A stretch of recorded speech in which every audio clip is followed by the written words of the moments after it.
বিএনপির কেরা উঠিছে, কেরা মানে কি আমরা জিগান না। ইলিয়াসের একটা ভিডিও আছে, শাওনের কেরা উঠিছে। আমি দেখি না ভিডিওটা, শুধু থাম্বনেল দেখেছি। তাই কেরা মানে আমি জানি না, কিন্তু কেরা কথাটা খুব পছন্দ হয়েছে।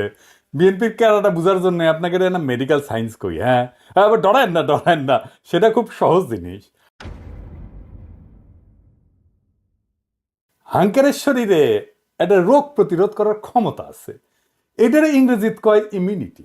এই ইমিউনিটি আছে জন্যই আমরা এত দূষিত পরিবেশে দূষিত খাবার খাইয়াও নিত্যদিন রোগে ভুগি না। শরীরে ছোট ছোট যোদ্ধা কোষ আছে।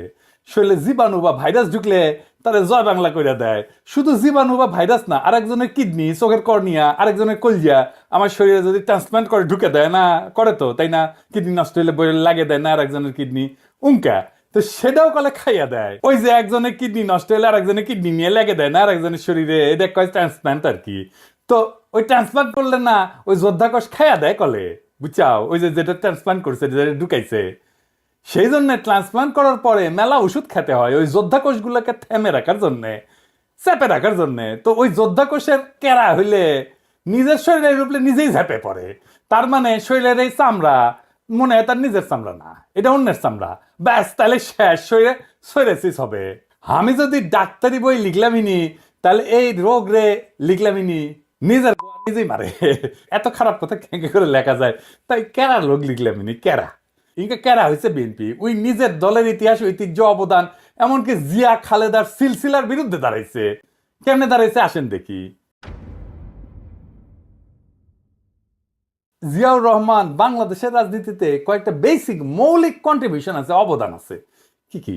এক নাম্বার, তিনি বাকশালী শাসন থেকে গণতান্ত্রিক ব্যবস্থা উত্তরণ ঘটাইছিলেন। এর ইন্টারেস্টিং ব্যাপার হইতেছে যে বাংলাদেশই পৃথিবীর ইতিহাসে প্রথম এবং একমাত্র দেশ যা মার্শাল ল অধ্যাদেশ দিয়ে গণতন্ত্রের উত্তরণ ঘটেছিল। আমরা এই প্রসঙ্গে পরে আসবো। কারণ বিএনপির কর্মীদের জানা উচিত যে তাদের নেতারা দলের আদর্শ, নীতি, উদ্দেশ্যের সাথে কি বিপুল প্রতারণা কইরা দলটারে ধ্বংস করিচ্ছে।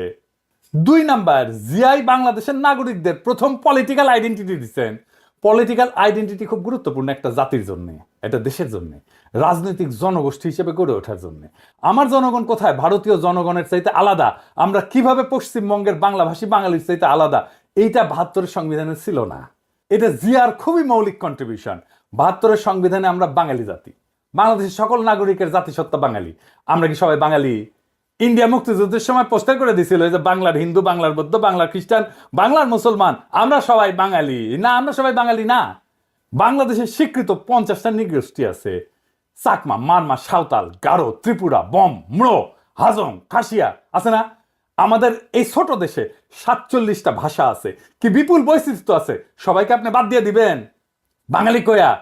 এই যে ইনক্লুশন, সবাইকে নিয়ে আসা, এটা কে করেছে? জিয়া করেছে, আমাদের বাংলাদেশি জাতি পরিচয় দান কইরা। তিন নাম্বার, বাংলাদেশকে পদানত রাখার ভারতীয় বয়ান মুজিববাদ, যা এই ৭২ সংবিধানের রাষ্ট্রীয় মূলনীতি চারটা: গণতন্ত্র, সমাজতন্ত্র, ধর্মনিরপেক্ষতা, বাঙালি জাতীয়তাবাদকে জয় বাংলা করে দিছিল জিয়াউর রহমান। ধর্মনিরপেক্ষতাকে প্রতিস্থাপন করেছিল পরম করুণাময় আল্লাহর উপর পূর্ণ আস্থা এবং বিশ্বাস দিয়া। সংবিধানে বিসমিল্লাহির রহমানির রহিম যুক্ত করেছিল। আমি এক এক করে দেখাচ্ছি কি কি করেছিল। সংবিধানের প্রস্তাবনার প্রারম্ভে বিসমিল্লাহির রহমানির রহিম তো সংযোজন করেছিলেন। রাষ্ট্র পরিচালনার মূলনীতি হিসেবে ৮-১ ক অনুচ্ছেদে লিখেছিলেন, সর্বশক্তিমান আল্লাহর উপরে পূর্ণ আস্থা এবং বিশ্বাসী হইবে যাবতীয় কার্যাবলীর ভিত্তি। ৮-ক অনুচ্ছেদের আর এক রাষ্ট্রীয় মূলনীতি সমাজতন্ত্রের পরিবর্তে লিখেছিলেন, অর্থনৈতিক এবং সামাজিক ন্যায় বিচার অর্থে সমাজতন্ত্র। ২৫-২ অনুচ্ছেদে রাষ্ট্র ইসলামী সংহতির ভিত্তিতে মুসলিম দেশগুলোর মধ্যে ভ্রাতৃত্ব সম্পর্ক সংহত, সংরক্ষণ এবং জোরদার করিতে সচেষ্ট হইবে, এই মর্মে নতুন অনুচ্ছেদ সংযোজন করেছিলেন। ধর্মভিত্তিক রাজনৈতিক দল গঠনের উপরে সাংবিধানিক বাধা অপসারণ করেছিলেন। একদলীয় বাকশাল ব্যবস্থা বাতিল করেছিলেন এবং সুপ্রিম কোর্টের একটা মৌলিক এখতিয়ার পুনর্বলবৎ করছিলেন। এই সুপ্রিম কোর্টের মৌলিক এখতিয়ার কি, যা জিয়া আবার বলবৎ করেছিলেন? কি সেটা? খুবই গুরুত্বপূর্ণ, আসেন এরা বুঝে দেখি। এটা বুঝতে হইলে বাকশালের দুইটা জিনিস ভালো করে বুঝতে হবে। বাংলাদেশ নামের যে রাষ্ট্র ১৯৭১ তৈরি হয়েছিল, সেই রাষ্ট্রটাকে কার্যত ধ্বংস করে দেয় বাকশাল। বাকশাল কিভাবে মুক্তিযুদ্ধের মধ্যে দিয়ে গঠিত রাষ্ট্রকে ধ্বংস করেছিল? দুই ভাবে। এক, বাকশাল যে আইনে হয়, সেই চতুর্থ সংশোধনী আইন ১৯৭৫ সংবিধানের অনুচ্ছেদ ১১ সংশোধন করে বলা হয়েছিল, ইংরেজিত এটা, ইংরেজিত যেতে কইছে তাই ঠিকই কইছে, তাই না? এটা বাংলা করলে দাঁড়ায়, সংশোধনের আগে সংবিধানের অনুচ্ছেদে 11-তে লেখা ছিল যে প্রশাসনের সর্বস্তরে জনগণের নির্বাচিত প্রতিনিধিদের মাধ্যমে জনগণের অংশগ্রহণের কথা বলা ছিল। এটা বাতিল করে দেওয়া হলো। অর্থাৎ রাজনৈতিক নেতৃত্ব বা সোজা বাংলায় শাসক নির্বাচনের ক্ষমতা আর রাষ্ট্রীয় কাজে রাজনৈতিক জনগোষ্ঠী হিসেবে জনগণের অংশ নেওয়ার ক্ষমতাই থাকলো না। এই কাজটাই করেছিল হাসিনা, বিনা ভোট, নৈশ ভোট, দামি ভোট কইরা। এটাই ইন্ডিয়ান প্ল্যান, যে বাংলাদেশের ভূখণ্ড থাকবে, মানুষ থাকবে, কিন্তু নেতা নির্বাচনের ক্ষমতা থাকবে না, যেটা হাসিনা করেছিল। 2 নাম্বার, সংক্ষুব্ধ কোনো নাগরিকের আদালতে যাওয়ার একটা মৌলিক অধিকার ছিল 44 অনুচ্ছেদে। বাকশাল সংশোধনীতে সে খোদ 44 অনুচ্ছেদকে বিলুপ্ত করে দেওয়া হয়।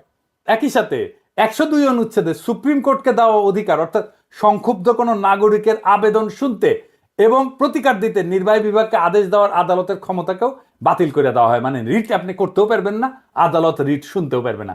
রিট জিনিসটাই বাতিল করে দিছিল। সোজা কথায় 4র্থ সংশোধনী আইন রাষ্ট্রের নাগরিকের সংক্ষুব্ধ হওয়ার মৌলিক অধিকার রদ করে দিছিল। এটা জিয়া পুনরায় বলবৎ করছিলেন। এইটা আদালতের একটা মৌলিক ক্ষমতা, রিট গ্রহণ করার ক্ষমতা, রিট শোনার ক্ষমতা। এই বৈপ্লবিক পরিবর্তনটা সংবিধানে ছিল কিভাবে? 5ম সংশোধনীর মাধ্যমে। এই যে যা যা জিয়া করছিল রাষ্ট্র গঠনের ক্ষেত্রে, তাই 5ম সংশোধনী। শুধু তাই না, জিয়ার শাসনের বৈধতা ছিল 5ম সংশোধনী।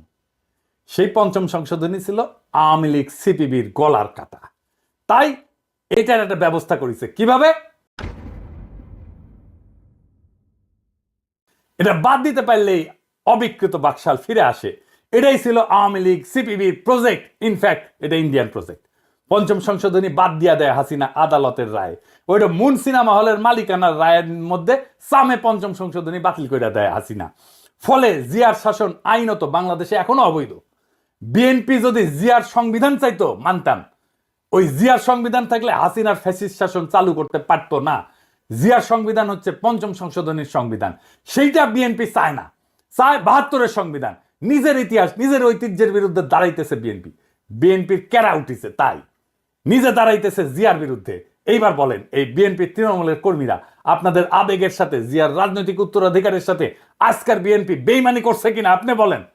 কার জন্য করছে এটা জিজ্ঞেস করেন আপনাদের নেতাকে। কার সাথে জিয়ার রাজনৈতিক ঐতিহ্যের বিরুদ্ধে দাঁড়ায় মুজিববাদী সংবিধান, 72-এর সংবিধান রক্ষার জন্য উঠা পড়া লাগছে?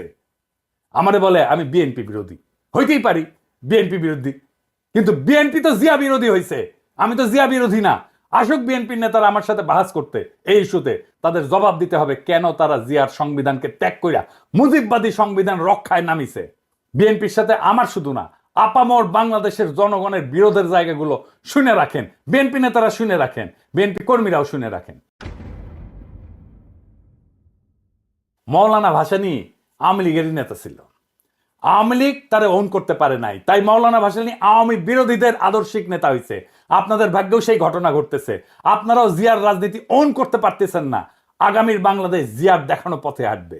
জিয়ার 19 দফার প্রথম দফাই হচ্ছে সর্বতভাবে দেশের স্বাধীনতা, অখণ্ডতা এবং সার্বভৌমত্ব রক্ষা করা। সর্বতভাবে মানে সব রকম উপায়ে, রাজনৈতিক, সামরিক, কূটনৈতিক সহ যা যা পদক্ষেপ নেওয়া যায় সবভাবে। এই কারণেই জিয়াউর রহমান বাংলাদেশে আধিপত্যবাদ এবং আগ্রাসন বিরোধী জনগণের নিরঙ্কুশ সমর্থন পাইছিলেন। তিনি আমাদের নেতা হয়ে থাকবেন।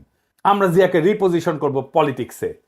বাংলাদেশের রাজনীতিতে আমরা জিয়ার চিন্তাকে পুনরাবিষ্কার করব, যা আপনারা পারেন নাই।